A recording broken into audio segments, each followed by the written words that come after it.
अस्सलाम वालेकुम।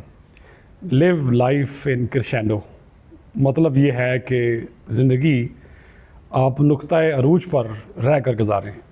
इससे मुराद ये है कि आसान से आसान तर कर रहा हूँ। इससे मुराद ये है कि ज़िंदगी में जो भी आप काम करें, आप किसी मुकाम पर रुकें नहीं, आगे बढ़ते रहें और ये तसव्वुर करें कि आपका जो बेहतरीन काम है वो आने वाला है, यानी अगले ज़िंदगी के हिस्से में वो आएगा और आपने वो करना है। इससे मुराद ये भी है कि आप रुके नहीं, चलते रहें चलते रहें चलते रहें, इल्म की राह पर, किसी फ़न की राह पर और नुक्ता कमाल पर पहुँच कर भी आप नहीं रुकें, चलते रहें जब तक आपकी हयात है, जब तक सांस में सांस है। ये किताब का बुनियादी फ़लसफ़ा है और दूसरे लफ्ज़ों में इस तरह की बातें मैं भी अक्सर करता हूँ। हरकत में बरकत है और चलते रहें, सीखते रहें, लाइफ लॉन्ग लर्निंग।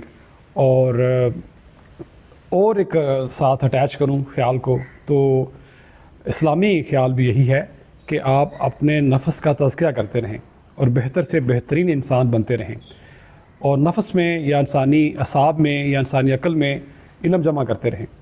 और इल्म जमा करेंगे तो उसका फ़ायदा आपको भी होगा और मैं समझता हूँ कि आपके ख़ानदान के अफराद को भी उसका फ़ायदा होगा। तो किताब में एक दो ख़यालात होते हैं लेकिन उसके इर्द गिर्द कहानी तरतीब दी गई होती है।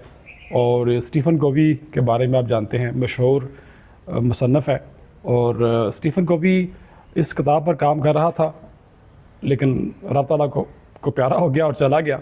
लेकिन उसकी कंट्रीब्यूशन, उसकी खिदमात ज़रखेज़ इल्म के लिए बहुत ज़्यादा हैं।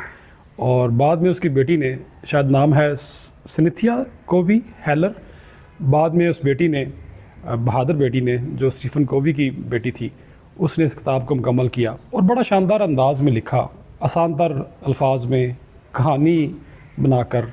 और इस किताब की एक और बात मुझे अच्छी लगी, किताब में ख़यालात का बहाव बड़ा ज़बरदस्त है, यानी एक सफ़ा पढ़ें तो दूसरा सफ़ा पढ़ने को आपको दिल करेगा, आपका मन चाहेगा। तो उस किताब को आप ट्राई करें। मैं तो ट्राई कर चुका हूँ, सारी किताब फिर भी मैं नहीं पढ़ सका, ये सच मुझे कहना चाहिए आपको, लेकिन चंद ख़यालात भी आप सीख लें, जहन में बिठा लें, उन पर अमल कर लें तो ज़िंदगी मेरे ख्याल में बेहतर हो सकती है। शुक्रिया।